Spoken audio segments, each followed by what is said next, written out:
يا راغبا في كل علم نافع. ينمو العلم ويتقدم بتقنياته ومجالاته، ومعه نطور أدواتنا في تقديم العلم الشرعي. أكاديمية زاد أكاديمية ينبوعها صاف ليروي غلة الظمآن. وتعلم الفقه الميسر عاملا بالشرع دون تعصب لفلان. بشرى لنا زاد أكاديمية للعلم كالأزهار في البستان. بسم الله والحمد لله والصلاة والسلام على رسول الله وآله وصحبه ومن اهتدى بهداه. أما بعد, when we speak about the guardian, who's the guardian? Islam has a hierarchy, and the guardian in normal conditions would be the father. Then, if there is no father, if he's dead, the one second in command would be his father. And all the guardians of a woman must be from her paternal side. Never ever the maternal side can be a guardian's. So her maternal grandfather can never be her guardian. Always the guardian is the man carrying the same family name. So the father, if he's dead, the paternal grandfather, or even higher, depending if presumably, hypothetically, he's alive. If the parents, the father and the grandfather, are not alive, the second or the third would be her son. Her son? More important than her brother and her uncles, and yes, if the father and the grandfather are not alive or available, then the son would give his mother in marriage.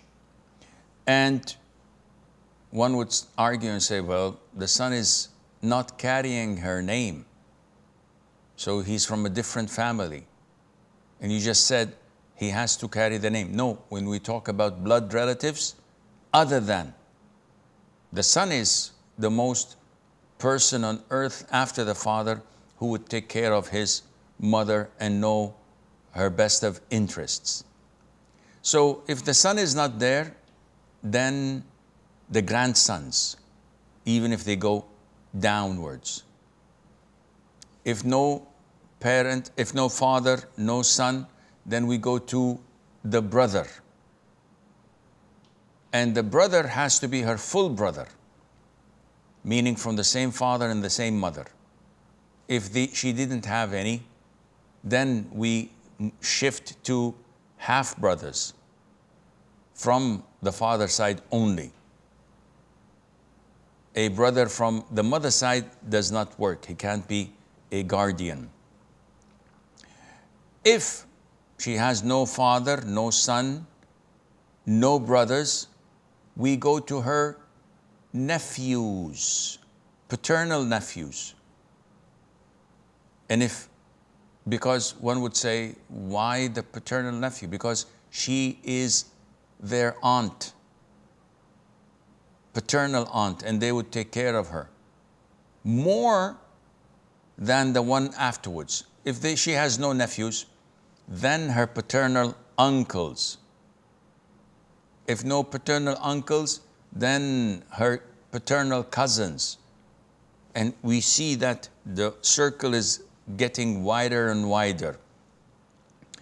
Assuming that the closest to her is not fit. So her father is a drunkard, is someone who is mischievous, doesn't care if actually he encourages his daughter to go on dates and to mix with non-mahram men. Definitely, he's not fit to be a guardian. what to do, we have to go to the next in line, to the son. If his father is not alive, if her paternal grandfather is not alive, we go to the son. If she doesn't have sons, she's still a young girl, we go to the brothers, and so on. So if the one in line is not fit, we go to the following one in order. What happens if she doesn't have anyone?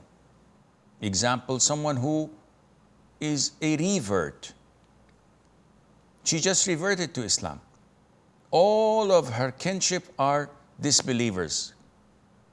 In this case, we move on to the Muslim ruler or the Muslim judge in that country or that area. Because this is what the Prophet ﷺ commanded us when he said, and if a woman does not have a guardian, then the ruler is the guardian for whomever does not have a guardian. And what happens if there is no Muslim ruler, no Muslim judge, no Islamic center? Come on, where are you?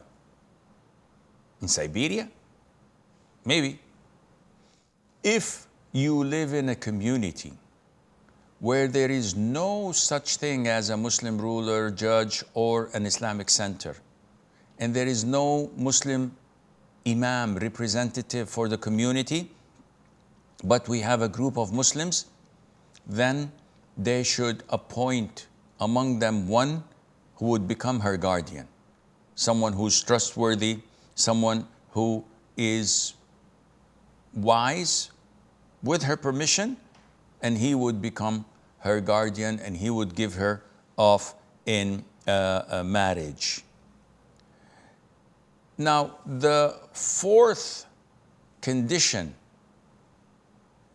for the validity of the marriage contract is to have a witness. So someone needs to testify and to witness the marriage. Why? The Prophet said, ﷺ, there is no marriage accepted with unless it's with a guardian and two witnesses of good character. So many times I get cases of a woman stating, I was in college and I met a boy and we fell in love. Our parents would never allow this marriage to take place. So he said to me, give me yourself in marriage and I will accept your marriage and Allah is our witness. So I did so and we got married and we lived together for 2 years and now he's divorcing me. What's the ruling on that, Shaykh? That divorce doesn't take place. Why? Because you were not married. Shaykh, but we were living together for 2 years. This was zina. The Prophet said, there is no marriage except with a guardian. And you did not marry with a guardian. And he said, and two witnesses of good character. And he did not marry with witnesses at all. So this is invalid marriage. And this is why there has to be two male Muslim witnesses testifying for this marriage. And this is what the majority of scholars say according to the hadith. Shaykh al-Islam ibn Taymiyyah has an even stronger opinion. He says two male witnesses while announcing the marriage everywhere is valid. Announcing the marriage publicly without identifying two male Muslim witnesses is definitely valid because this exceeds the requirements. However, only two male witnesses present and the marriage is not announced, I have second thoughts of the validity of the marriage.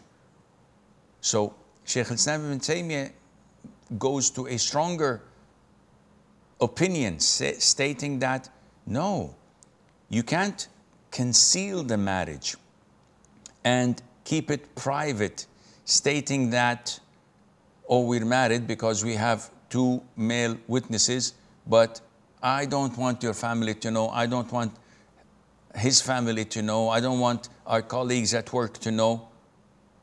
Ibn Taymiyyah says that no, this is, no, I have my doubts in the validity of such a marriage. Why? Because the Prophet said, alayhi salatu wasalam, announce the marriage. It has to be announced. And how do we announce it? Throwing a party, having a wedding.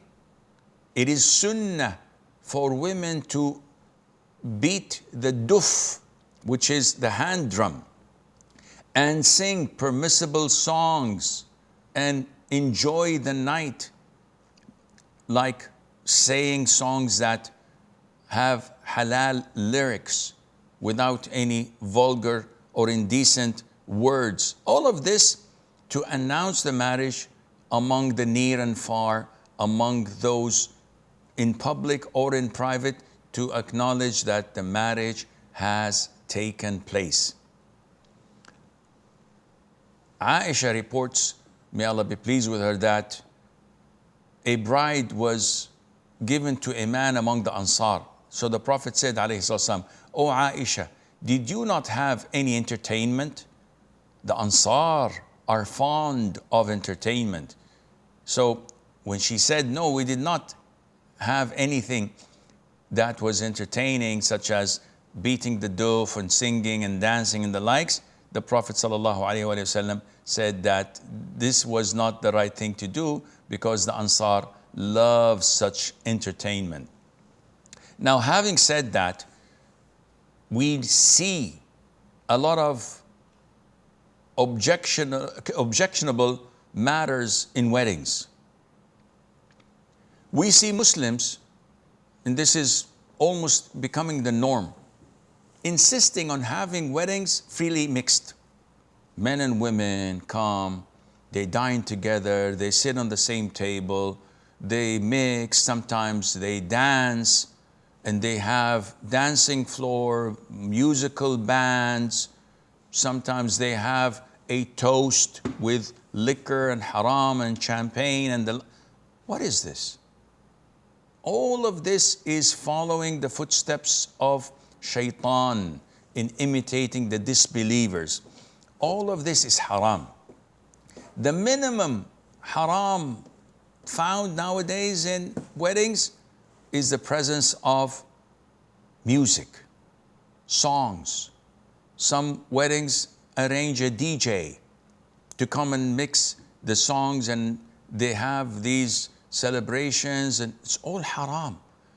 Why would you begin your night, which you want to be the beginning of a blessed life and marriage, with haram?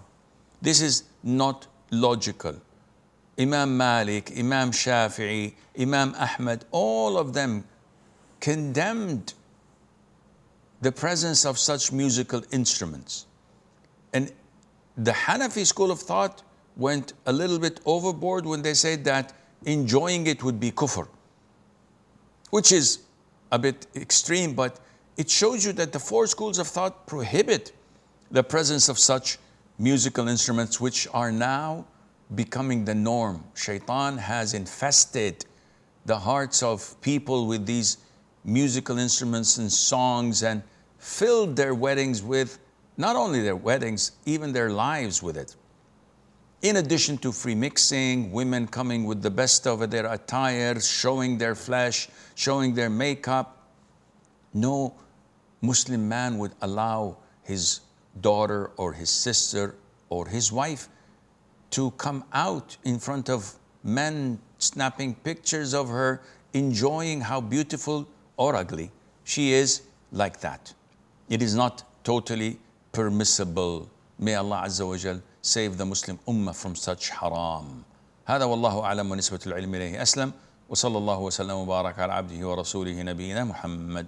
يا راغبا في كل علم نافع ينمو العلم ويتقدم بتقنياته ومجالاته، ومعه نطور أدواتنا في تقديم العلم الشرعي. أكاديمية زاد أكاديمية ينبوعها صاف ليروي غلة الظمآن. وتعلم الفقه الميسر عاملا بالشرع دون تعصب لفلان. بشرى لنا زاد أكاديمية للعلم كالأزهار في البستان.